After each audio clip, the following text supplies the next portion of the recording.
दोस्तों, आज की इस वीडियो में देखेंगे हम लोग कक्षा 10 गणित। यूपी बोर्ड एग्जाम में जो बार बार क्वेश्चन पूछता है उन्हीं क्वेश्चनों को हम लोग देखेंगे जो कि इस अनसॉल्व्ड पेपर से सॉल्व कराए जा रहे हैं। प्रश्न देखते हैं हम लोग।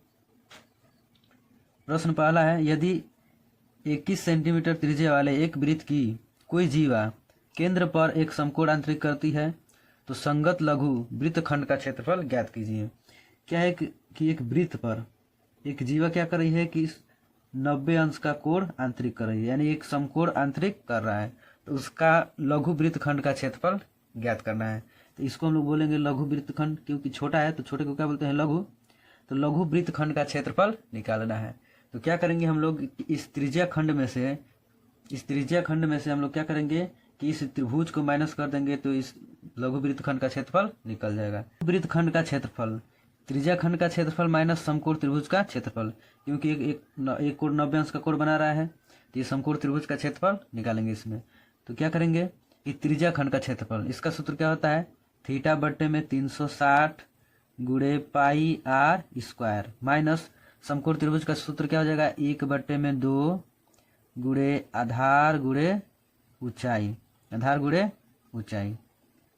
इसमें हम लोग इसका मान रख देंगे तो लघु वृत्तखंड का क्षेत्रफल निकल जाएगा। थीटा का मान दिया है 90 बटे में ये 360 गुणे 22/7 गुणे आर का मान है 21 गुणे 21 माइनस 1/2 गुणे, देखिए आधार इसका 21 है और ऊंचाई भी क्या है 21 है, तो 21 गुणे 21। अब इसका हो जाएगा 9 चौके 36 हो जाएगा, 2 एकम में 2, 2 एकम में 2, 2 दूनी के 4। क्या बच रहा है हम लोगों का वो लिख देते हैं। तो 11 गुणे 21, ये हो जाएगा 7 तरीके 21 गुणे 3 बट्टे में 2 रहा है माइनस इसका इसमें गुणा कर देंगे तो हो जाएगा 441 बट्टे में 2। अब देखिए इन सब का गुणा कर देते हैं, इन सब का गुणा करेंगे तो क्या हो जाएगा 693 बट्टे में 2 माइनस इसका इसमें भाग दे देते हैं तो हो जाएगा 220.5। अब क्या करेंगे 2 का इसमें भाग दे देंगे तो हो जाएगा हम लोगों का 346.5 माइनस 220.5। इसमें से इसको घटा देंगे तो हो जाएगा हम लोगों का 126 सेंटीमीटर स्क्वायर। ये हो जाएगा हम लोगों का आंसर। बढ़ते हैं अगले क्वेश्चन की तरफ। प्रश्न दूसरा है, उस बिंदु के निर्देशांक ज्ञात कीजिए जो बिंदुओं 4-3 तथा 8-5 को जोड़ने वाली रेखाखंड को 3:1 के अनुपात में अंतः विभाजित करता है। तो इसका सूत्र होता है, यानी हम लोग पहला बिंदु क्या दिया है, ए बिंदु है 4-3, बी है हम लोगों का 8-5 और दिया है M1 कितना दिया है हम लोगों का, M1 3 और M2 कितना दिया है, 1 दिया है। तो ये होता है हम लोगों का x1 y1 x2 और y2। सूत्र हम लोगों का क्या हो जाएगा कि बिंदु के निर्देशांक यानी अंतः विभाजन सूत्र इस पर लागू करेंगे तो क्या हो जाएगा हम लोगों का सूत्र हो जाएगा M1 x2 plus M2 x1 बट्टे में M1 प्लस M2। ये हो गया x का पद। अब इधर लिखेंगे y का पद, ये हो जाएगा M1 y2 plus M2 y1 बट्टे में हो जाएगा M1 प्लस M2। अब इसमें हम लोग सबका मान रख देते हैं, चलिए रखते हैं। M1 का मान कितना दिया है 3 गुणे x2 का मान कितना है 8 प्लस M2 का मान कितना है 1 इंटू x1 का मान कितना है 4 अपन हो जाएगा M1 है 3 प्लस M2 कितना है 1। M1 दिया है 3 इंटू y2 कितना है 5 प्लस M2 कितना दे रहा है 1 इंटू y1 कितना दे रहा है -3 बट्टे में 3 + 1। इसका इसमें गुणा करेंगे तो हो जाएगा 3 के 24 प्लस इसका इसमें करेंगे तो 4 हो जाएगा बट्टे में 3 1 4। इधर हो जाएगा 3 5 15 प्लस माइनस माइनस हो जाएगा 5 3 1 में 3 बट्टे में 4। अब इसका हो जाएगा 8 में 24 में 4 जोड़ेंगे तो हो जाएगा 28 बट्टे में 4। ये हो जाएगा 12 बट्टे में 4। अब 4 3 12 4 7 28 4 3 12 तो 4 7 28 और 4 3 12। ये हो जाएगा हम लोगों का अंतः विभाजन सूत्र द्वारा बिंदुओं के निर्देशांक। ये हो जाएगा आंसर। प्रश्न है निम्नलिखित आंकड़ों का बहुलक ज्ञात कीजिए। बहुलक इसका हम लोगों को ज्ञात करना है। वर्ग अंतराल दिया है और बारंबारता दिया है।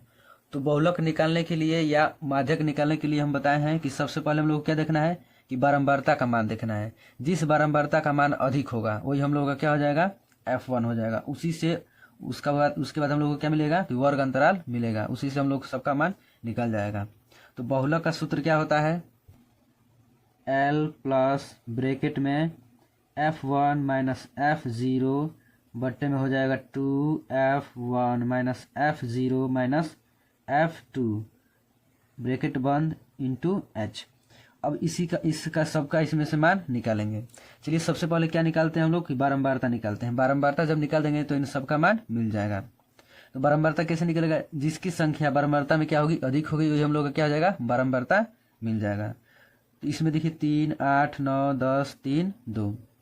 इसमें किसकी संख्या अधिक है तो 10 की संख्या अधिक है यानी 30 कामा 35 यानी 30 से 35 की संख्या कितनी है 10 है। तो ये क्या हो जाएगा 10 अधिक हो रहा है। तो F1 हम लोगों का क्या हो जाएगा F1 हो जाएगा 10। F1 हो जाएगा 10। अब इसमें देखिए कि इसके जो पहले बिंदु होता है यानी इसकी जो पहले बारंबारता होती है वो हम लोगों का हो जाता है F0। ये क्या हो जाता है हम लोगों का F0 हो जाता है।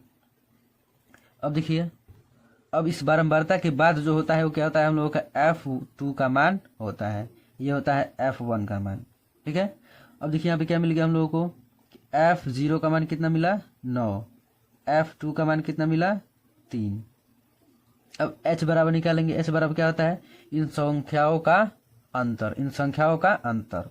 तो 35 में से 30 घटा देंगे तो क्या हो जाएगा हम लोगों का 5 हो जाएगा। क्या हो जाएगा 5। अब देखिए एक और मान L का मान भी निकालना है। तो L का मान क्या होता है इस बारंबारता का जो वर्ग अंतराल है उसका निम्न सीमा। तो निम्न सीमा क्या होता है ये जो पहला होता है इसको निम्न सीमा बोलते हैं इसको उच्च सीमा बोलते हैं। तो L बराबर हम लोगों का क्या मिल जाएगा 30। L बराबर 30। अब इनका मान यहाँ पे रख देते हैं। तो L प्लस ब्रैकेट में F1 का मान कितना है 10 माइनस F0 का मान कितना है 9 बट्टे में 2 इंटू F1 का मान है हम लोगों का 10 माइनस F0 का मान है 9 माइनस F2 का मान है 3 ब्रैकेट बंद इंटू H का मान कितना है 5। सॉरी L का मान यहाँ पर रखना भूल गए। चलिए यहाँ पर रख देते हैं। L का मान कितना है 30 प्लस ब्रैकेट में हो जाएगा 10 में से 9 घटाएंगे तो 1 हो जाएगा बट्टे में ये हो जाएगा 10 दूना के 20 माइनस दोनों माइनस में है तो माइनस हो जाएगा 9 3 12 ब्रैकेट में इधर हो जाएगा 5। अब 30 प्लस ये हो जाएगा 1 बट्टे में 20 में से क्या करेंगे कि 12 माइनस करेंगे तो 8 हो जाएगा गुड़े 5। हो जाएगा 30 प्लस पूरा कर लेते हैं तो हो जाएगा 5 बट्टे में 8। इसका इसमें गुड़ा होगा तो 5 बट्टे में 8। ये हो जाएगा हम लोग का 30 प्लस 8 का 5 में गुड़ा करेंगे तो हो जाएगा 0.625। अब इन दोनों को जोड़ देंगे तो 30.625। ये हो जाएगा हम लोगों का बहुलक निकल जाएगा। ये हो जाएगा आंसर। बढ़ते हैं अगले क्वेश्चन की तरफ। y के वे मान ज्ञात कीजिए जिनके लिए बिंदु इसको मान लेते हैं A और बिंदु B के बीच की दूरी 10 मीटर है यानी 10 मात्रक है। तो इसका हम लोग क्या निकालना है y का मान ज्ञात करना है। चलिए निकाल लेते हैं। इसमें दो बिंदुओं के बीच की दूरी का सूत्र लगेगा। तो दो बिंदुओं के बीच की दूरी यानी d बराबर होता है अंडर रूट में x2 माइनस x1 का whole square plus y2 minus y1 का होल स्क्वायर। अब इसमें मान रख लेते हैं इसका। यहाँ पे देखिए a बिंदु क्या दिया है 5 और माइनस 3। तो ये हो जाएगा x1 ये हो जाएगा y1। b का मान कितना दिया है कि 13 और y x2 और y2। अब इसका मान यहाँ पे रख लेते हैं।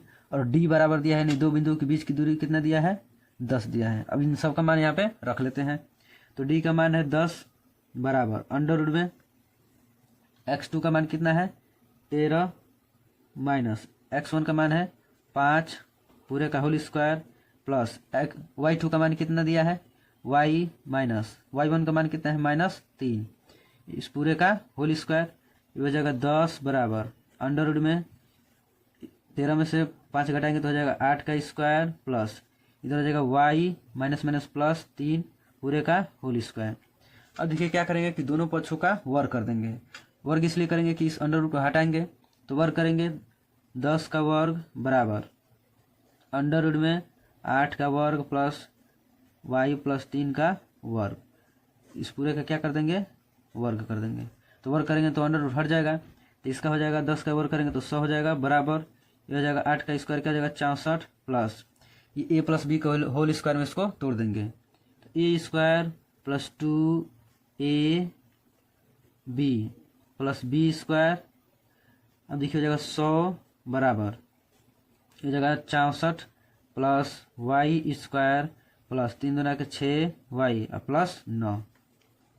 64 में 9 जोड़ेंगे तो कितना हो जाएगा हम लोगों का 73 plus Y square plus 6y। अब देखिए क्या करते हैं कि इस 73 को इधर भेज देते हैं तो 100 माइनस 73 बराबर वाई स्क्वायर प्लस 6y। अब इसमें से घटाएंगे तो हम लोगों का हो जाएगा 27 बराबर वाई स्क्वायर प्लस 6y। इसको लिख लेते हैं Y square plus 6y minus 27, ये बराबर के उधर जाएगा तो माइनस में हो जाएगा बराबर 0। अब इसका हम लोग कर देंगे गुणनखंड plus 9y minus 3y minus 27 बराबर 0। तो इसमें अब y कॉमन हो जाएगा y प्लस 9, इसमें माइनस 3 कॉमन हो जाएगा तो y प्लस 3 9 27 बराबर 0। तो ये हो जाएगा y प्लस 9, ये हो जाएगा y माइनस 3 इजकल टू 0। अब क्या करते हैं कि y प्लस 9 इजकल टू 0 तो y बराबर कितना मिलेगा माइनस 9, y बराबर क्या मिल जाएगा माइनस 9, प्लस में उधर जाएगा तो माइनस में। अब इसको रख लेते हैं यहाँ पे तो y माइनस 3 इजकल टू 0 तो y बराबर क्या हो जाएगा 3, माइनस में उधर जाएगा तो प्लस में हो जाएगा। ये हो जाएगा हम लोगों का y का मान निकल गया। अगला प्रश्न है दिया गया है कि मौस यानी एचसीएफ 99 और 153 का एचसीएफ कितना है 9 है। तो एलसीएम मतलब लसा मतलब एलसीएम 99 और 153 का एलसीएम ज्ञात कीजिए। एलसीएम ज्ञात करना है तो क्या दिया है एचसीएफ एचसीएफ कितना दिया है 99 और 153 का एचसीएफ कितना दिया है 9 दिया है। तो एलसीएम ज्ञात करना है तो हम लोग जानते हैं कि दो संख्याओं का गुणनफल बराबर होता है एलसीएम इंटू एचसीएफ। तो हम लोग को क्या ज्ञात करना है कि एलसीएम ज्ञात करना है तो एलसीएम बराबर क्या हो जाएगा दो संख्याओं का गुणनफल बट्टे में क्या हो जाएगा एचसीएफ। तो दो संख्या हम लोगों का क्या है 99 इंटू 153 बट्टे में एचसीएफ कितना दिया है 9 दिया है तो 9 से इसको कटा देंगे तो 9 एक में 9 9 एक में 10 153, इसका गुणा कर देंगे तो हो जाएगा हम लोगों का 1683। यह हो जाएगा आंसर।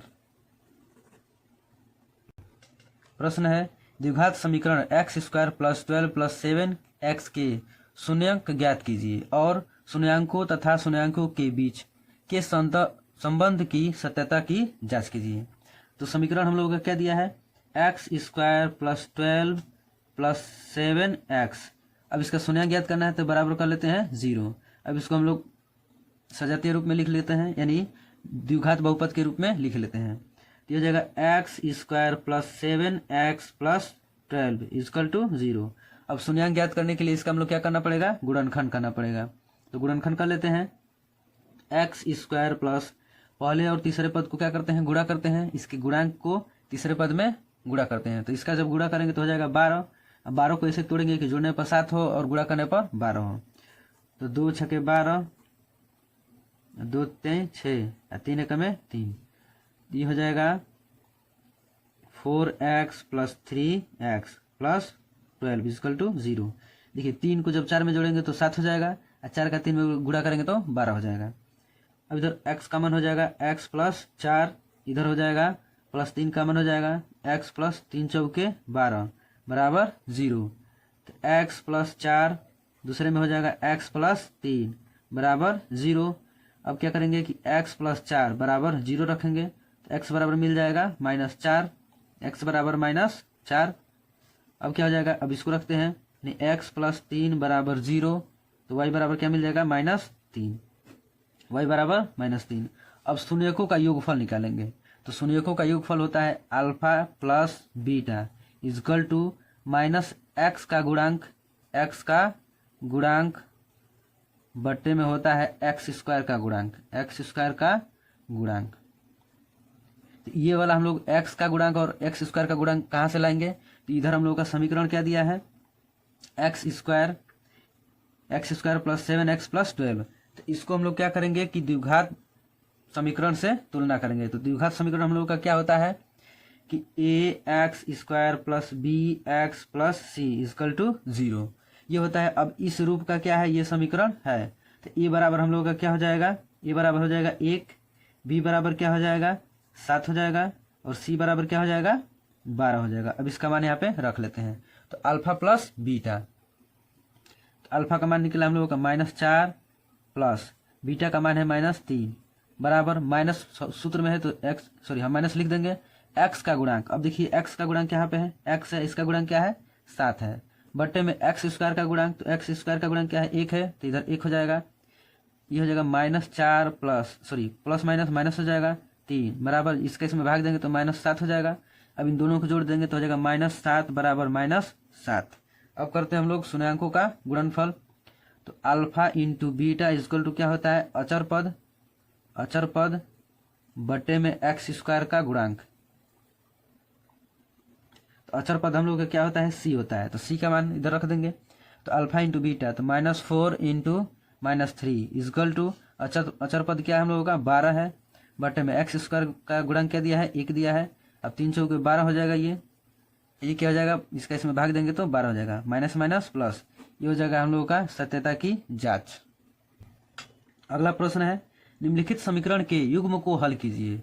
समीकरण दिए गए हैं, इसको क्या करना है कि हल करना है, x और y का मान ज्ञात करना है। तो सबसे पहले ये बता दें कि ये तीसरे चैप्टर का है, 2 चर वाले रैखिक समीकरण। 2 चर वाले रैखिक समीकरण एक अलग चैप्टर में पढ़ाया गया है, उसको जाके अगले वीडियो में देख लीजिए, यानी 2 चर वाले रैखिक समीकरण युग्म में पढ़ाया गया है। तो इसको हम लोग चाहे तो 2 तरीके से हल कर सकते हैं। पहला क्या है कि विलोपन विधि, दूसरा क्या है प्रतिस्थापन विधि। तो इस प्रश्न में कुछ वैसा नहीं कहा गया है कि इस विधि से हल कीजिए, तो हम इसको चाहे तो प्रतिस्थापन विधि से हल कर सकते हैं या विलोपन विधि से हल कर सकते हैं। चलिए इसको हल करते हैं। तो समीकरण 1 है हम लोगों का 3x - 5y इजक्वल टू कर देते हैं 4, ये हो जाएगा समीकरण नंबर 1। इसको उधर भेज देंगे तो प्लस में हो जाएगा। अब इसको हम लोग क्या करते हैं कि थोड़ा सजा लेते हैं, ये हो जाएगा 9x, इसको इधर भेजेंगे तो हो जाएगा -2y इजक्वल टू, ये प्लस में है तो इधर ही रहेगा 7 रहेगा, इसको उधर भेजेंगे तो माइनस में हो गया, ये समीकरण नंबर 2। अब देखिए इसको हम लोग करते हैं विलोपन विधि से, ठीक है। विलोपन विधि से इसको हल करते हैं तो क्या करेंगे कि किसी एक पद को, यानी x पद को या तो y पद को हम लोग एक समान करके क्या कर देंगे, जोड़ देंगे या घटा देंगे, ठीक है। तो कोई एक पद क्या होगा, कट जाएगा। चलिए करते हैं इसको। तो समीकरण 1 में 3 से गुणा करने पर 3 से गुणा क्यों करेंगे, क्योंकि जब इसमें 3 से गुणा करेंगे तो ये x वाला पद क्या हो जाएगा बराबर हो जाएगा, तो 3 से गुणा करेंगे तो 9 हो जाएगा, ये दोनों का पद क्या हो जाएगा बराबर मिल जाएगा, तो ये कट जाएगा। चलिए करते हैं इसको, 3 से इसमें सब में गुणा कर देते हैं। तो 3 का x में 3x में करेंगे तो 9x हो जाएगा, प्लस 3 × 5 = 15 y बराबर 3 का 4 में गुणा करेंगे तो 12 हो जाएगा। समीकरण नंबर इसको 1 मान लेते हैं, ठीक है। इसको कुछ नहीं करेंगे, वैसे ही लिख देंगे। तो 9x - 2y इजकल टू 7, समीकरण नंबर 2। अब क्या करते हैं कि इसको हम लोग क्या करेंगे कि जोड़ने पर करेंगे कि घटाने पर करेंगे। देखिए जोड़ते कब हैं कि जब चिन्ह क्या रहेंगे, अलग अलग रहेंगे और पद क्या रहेंगे, एक ही रहेंगे, तो उसको हम लोग जोड़ देते हैं। जोड़ेंगे तो कुछ नहीं करेंगे, जैसा रहेगा उसको ऐसे ही हल कर देंगे। लेकिन इसमें क्या है कि ये दोनों प्लस प्लस हैं, तो इसको जब हम घटाएंगे तब चिन्ह बदलेंगे तो ये कट जाएंगे। तो लिखेंगे इसको घटाने पर लिखेंगे तो ये चिन्ह बदल देंगे, माइनस हो जाएगा, प्लस हो जाएगा, माइनस हो जाएगा। तो देखिए ये क्या होगा, कट जाएगा। अब देखिए 15 में से 2 घटाएंगे तो 13 हो जाएगा, 13y, ये संख्या बड़ी है इसलिए माइनस हो जाएगा। अब देखिए 12 में से 7 घटाएंगे तो कितना हो जाएगा हम लोगों का 5, तो y बराबर मिल जाएगा हम लोग, -y बराबर मिलेगा 5/13। तो y का मान चाहिए, तो y बराबर हो जाएगा -5/13। y बराबर हो जाएगा -5/13। अब इस y का मान समीकरण 1 या 2 में रख दीजिए, किसी एक में भी रखेंगे तो आ जाएगा। तो हम रखते हैं y का मान समीकरण 1 में रखने पर, समीकरण 1 में रखने पर समीकरण 1 हम लोग का क्या है, 3x - 5y = 4। इसमें क्या करते हैं कि y का मान रख देते हैं। तो 3x - 5 इंटू देखिए हम बताए हैं पहले ही कि a और b जब रहता है तो उसका मतलब क्या है, a इंटू बी है। तो एक 5 है, दूसरा क्या है y है, तो इसके बीच में मल्टीप्लाई है। अब y का मान यहाँ पे रख देते हैं, y का मान है -5/13 बराबर 4। ये हो जाएगा 3x माइनस प्लस हो जाएगा, 5 × 25/13 बराबर 0। अब इधर देखिए 3x बराबर 4 रहेगा यहाँ पे, तो 4 ये प्लस में इधर हो जाएगा तो माइनस में 25/13। अब 3x बराबर इसका एलसीएम निकालेंगे तो 13 हो जाएगा, इसका इसमें भाग देंगे तो 13 का 4 में गुणा करेंगे तो 13 चौके 52, माइनस 13 का 13 में भाग देंगे तो 1 होगा, 1 का इसमें गुणा करेंगे तो 25 हो जाएगा। अब देखिए 3x बराबर 52 में से 25 माइनस करेंगे तो हम लोग का हो जाएगा 27/13। अब x बराबर क्या हो जाएगा, देखिए गुणे में इधर है तो भाग में हो जाएगा, तो 27/13 × 3, तो 3 × 9 = 27 हो जाएगा। तो x का मान कितना मिल जाएगा, 9/13। ये हो जाएगा हम लोगों का y का मान, सॉरी x का मान ये हो जाएगा, इधर हो गया y का मान, इधर हो गया x का मान, ये हो जाएगा हम लोगों का आंसर। अगला प्रश्न है, 21 सेंटीमीटर त्रिज्या वाले एक वृत्त का चाप केंद्र पर 60 अंश का कोण आंतरिक करता है। चाप द्वारा बनाए गए त्रिज्या खंड का क्षेत्रफल ज्ञात कीजिए। एक वृत्त है, वृत्त को क्या कर रहा है कि एक चाप द्वारा केंद्र पर क्या कर रहा है, 60 अंश का कोण बना रहा है, 60 अंश का कोण बना रहा है। तो इसका क्या करना है कि त्रिज्या खंड का क्षेत्रफल ज्ञात करना है। चलिए ज्ञात करते हैं इसको। तो त्रिज्या खंड का क्षेत्रफल का सूत्र होता है, त्रिज्या खंड का क्षेत्रफल का सूत्र हो जाएगा θ/360 × πr²। इसमें रख देंगे इसका मान। तो r का मान कितना है, 21 सेंटीमीटर त्रिज्या का रहा है, यानी r का मान कितना दिया है, r का मान 21 सेंटीमीटर दिया है, और थीटा का मान यानी कोण का मान कितना दिया है, 60 अंश दिया है। चलिए यहाँ पे रख लेते हैं। तो थीटा का मान है 60/360 × पाई का मान होता है 22/7 × r का मान है 21 × 21। अब इस 7 तरीके 21 हो जाएगा। देखिए 6 का मान 6, 6 लेके 36। अब देखिए इसको कटा लेते हैं, 2 × 6, 2 × 2, 2 × 2। अब ये 3 से 3 कट जाएगा, क्या बच रहा है हम लोगों का, इधर है 11 × इधर 21 बच रहा है, नीचे कुछ नहीं बच रहा है तो इसे लिख देंगे 1 लिख देंगे। चलिए 1 लिख देते हैं। अब 21 और 11 का जब गुणा करेंगे तो हो जाएगा हम लोगों का 331/1।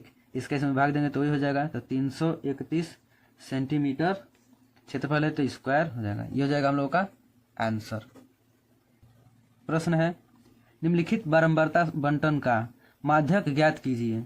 देखिए इसमें कह रहा है माध्यक ज्ञात कीजिए। सबसे पहले इसका हम लोग संचयी बारंबारता निकाल लेते हैं। संचयी बारंबारता कैसे निकलता है, पहला बारंबारता क्या है, 5 है।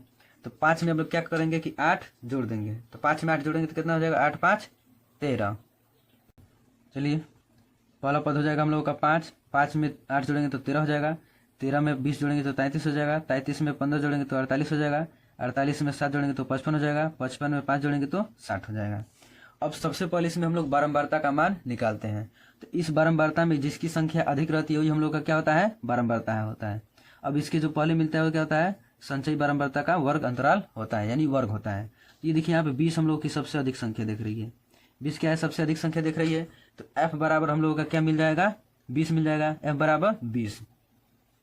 अब देखिए l बराबर क्या हो जाएगा, यानी इस संचयी बारंबारता का जो बारंबारता निकला है, इस बारंबारता का जो क्या है हम लोग का वर्ग अंतराल है, ये हम लोग का क्या हो जाएगा, बारंबारता वर्ग हो जाएगा, बारंबारता वर्ग हो जाएगा। तो इसमें हम लोगों को l बराबर मिल जाएगा। l बराबर कितना मिलेगा, l बराबर यानी ये होता है निम्न सीमा 20 हो जाएगा। अब क्या मिला है दूसरा, f का मान कितना मिला है, 20 मिला है, f का मान 20 मिला है। अब हम लोग निकाल लेते हैं संचयी बारंबारता। संचयी बारंबारता क्या होता है, इस बारंबारता का, ठीक है, इस बारंबारता के जो इसके पहले संचयी बारंबारता होती है, इसी को हम लोग क्या बोलते हैं, संचयी बारंबारता। यानी इस बारंबारता के जो पहले होता है उसको हम लोग क्या बोलते हैं, संचयी बारंबारता बोलते हैं। यानी CF कितना मिल जाएगा, 13 मिल जाएगा। CF बराबर कितना मिल जाएगा, 13। अब हम लोग को क्या चाहिए, n/2। n/में क्या होता है कि बारंबारता का जो लास्ट, संचयी बारंबारता का जो लास्ट अंक होता है उसी को हम लोग क्या बोलते हैं, n/2 बोलते हैं। तो n क्या हो जाएगा हम लोग का, यानी n/2, यानी n का मान हम लोग क्या है, 60 है। 60/2 इसका भाग देंगे तो कितना हो जाएगा, 30। यानी n/2 का मान कितना मिल गया, 30 मिल गया। अब h का मान चाहिए। h का मान क्या होता है, h का मान क्या होता है, इन वर्ग का हम लोग क्या निकालते हैं, अंतर। तो जब अंतर निकल जाएगा तो हम लोग का क्या हो जाएगा, h हो जाएगा। तो 30 में से 20 माइनस करेंगे तो क्या हो जाएगा, 10। तो h बराबर कितना मिल गया, 10 मिल गया। अब इन सब का मान इसमें रख देंगे तो हम लोगों का माध्यक निकल जाएगा। चलिए रखते हैं। L बराबर कितना निकला है हम लोगों का, L बराबर 20 प्लस n/2, इसका मान कितना निकला है, 30, माइनस संचयी बारंबारता हम लोग का क्या है, इसके पहला वाला अंक, इसके पहले वाली संचयी बारंबारता क्या है, CF है। ये क्या हो जाएगा, CF 13 है, बट्टे में F का मान कितना निकला है हम लोगों का, 20। F का मान 20 गुणे H का मान कितना है, 10। चलिए इसको कर लेते हैं हम लोग। तो हो जाएगा 20 प्लस 30 में से 13 घटाएंगे तो हम लोगों का हो जाएगा 17। 17/20 गुणे 10। देखिए 10 0 से 0 कट जाएगा, इधर क्या मिल गया, 20 प्लस 17/2। 17/2 तो जगह 20 प्लस 17 का इसमें 2 का इसमें भाग देंगे तो 2 8 16, 10 हम लोग का इधर 5 बचेगा, सॉरी 1 बचेगा, तो 2 5 10। इन दोनों को जोड़ देंगे हो जाएगा 20 में 8.5 जोड़ेंगे तो हो जाएगा 28.5। 28.5 ये हम लोगों का माध्यक हो जाएगा, ये हो जाएगा आंसर। बढ़ते हैं अगले क्वेश्चन की तरफ। प्रश्न है, दो संख्याओं के वर्गों का अंतर 180 है। छोटी संख्या का वर्ग बड़ी संख्या का 8 गुना है। दोनों संख्याएं ज्ञात कीजिए। देखिए जब ऐसा क्वेश्चन आए तो इसको क्वेश्चन को एकदम हम लोगों को आराम से पढ़ना है, तब क्वेश्चन समझ में आएगा। चलिए मान लेते हैं बड़ी संख्या क्या है, x है, छोटी संख्या क्या है, y है। बड़ी संख्या x, छोटी संख्या y। अब क्या कह रहा है प्रश्नानुसार कि दो संख्याओं के वर्गों का अंतर कितना है, 180। यानी बड़ी संख्या क्या है x, इसके वर्गों का अंतर y² माइनस 180। यानी इन दो संख्याओं का अंतर x² माइनस y², इसका अंतर कितना दे रहा है, 180 दे रहा है। दूसरा क्या कह रहा है कि छोटी संख्या का वर्ग बड़ी संख्या का 8 गुना है। तो ये हो गया हम लोगों का छोटी संख्या, ये क्या हो गया, बड़ी संख्या। तो कह रहा है कि छोटी संख्या का वर्ग बड़ी संख्या का 8 गुना है। तो 8 गुना मतलब 8x। तो ये हो जाएगा समीकरण नंबर 1, ये हो जाएगा समीकरण नंबर 2। समीकरण 2 से, यानी समीकरण 2 ये हम लोगों का से y का मान, यानी y² का मान समीकरण 1 में रखने पर, ठीक है, यहाँ पे हम लोग को y² का मान मिल जा रहा है। तो इसका मान हम लोग क्या करेंगे, समीकरण 1 में रख देंगे। तो x² माइनस y² का मान रखना है क्या, 8x बराबर 180। अब देखिए क्या करते हैं कि इसको क्या करते हैं, इधर ला लेते हैं। ये हो जाएगा x² माइनस 8x, ये प्लस में इधर आ गया तो हो जाएगा माइनस 180 बराबर 0। अब इसका हम लोग कर लेते हैं गुणनखंड। क्या करते हैं इसका गुणनखंड। तो x² minus 18x plus 10x minus 180 बराबर 0। देखिए यहाँ पे हम लोग कर रहे हैं गुणनखंड। गुणनखंड कैसे होता है कि जो पहला जो पद है तीसरे पद में क्या करते हैं, गुणा करते हैं, वो भी इस पहले पद का गुणांक का। तो इसका गुणांक 1 है, इसका क्या है 180 है। तो 180 का 1 में गुणा करेंगे तो 180 हो जाएगा। और 180 को ऐसे तोड़ेंगे कि इसको जोड़ने पर क्या हो या घटाने पर बीच वाला पद आना चाहिए, और गुणा करने पर जो गुणा किए थे पहले और तीसरे पद का वो आना चाहिए। तो -18 में से 10 घटाएंगे तो क्या हो जाएगा, यानी 1 प्लस 1 माइनस से तो घटाना होगा। तो 18 में से 10 घटाएंगे तो क्या हो जाएगा, 8 हो जाएगा। और 18 का 10 में जब गुणा करेंगे तो 180 हो जाएगा। ये मिल रहा है तो इसका मतलब क्या है, क्वेश्चन सही है। अब यहाँ पे क्या करते हैं, कॉमन ले लेते हैं। x हो जाएगा इधर x माइनस 18, इधर हम लोग का हो जाएगा 10 कॉमन हो जाएगा। एक्स, इधर हो जाएगा -18 बराबर 0। तो हो जाएगा x प्लस 10, इसको एक बार लिख लेते हैं, x माइनस 18 बराबर 0। अब हो जाएगा x प्लस 10 बराबर 0। x बराबर क्या हो जाएगा, -10 होगा, x बराबर -10। दूसरा क्या मिलेगा हम लोगों को, x माइनस 18 बराबर 0। तो x बराबर क्या हो जाएगा, 18, x बराबर 18। तो x का मान हम लोग को क्या मिला है, 2 मिल रहा है। ये क्या है, नेगेटिव में है, यानी ऋणात्मक में है। तो ऋणात्मक में कभी भी मान नहीं होता है हम लोगों का, ठीक है। तो ये मान नहीं होगा। तो x बराबर क्या मिल रहा है, 18। तो बड़ी संख्या हम लोग क्या माने थे, बड़ी संख्या x माने थे, यानी x बराबर क्या हो जाएगा, 18। छोटी संख्या क्या हो जाएगी, y स्क्वायर, क्या माने थे, y स्क्वायर।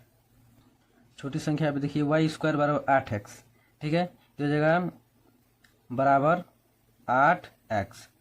अब देखिए 8 इंटू एक्स का मान कितना निकला है, 18। तो वाई स्क्वायर बराबर कितना हो जाएगा, जब इसका इसमें गुणा करेंगे तो हो जाएगा 144। तो वाई बराबर मिल जाएगा हम लोग को अंडर रूट में 144।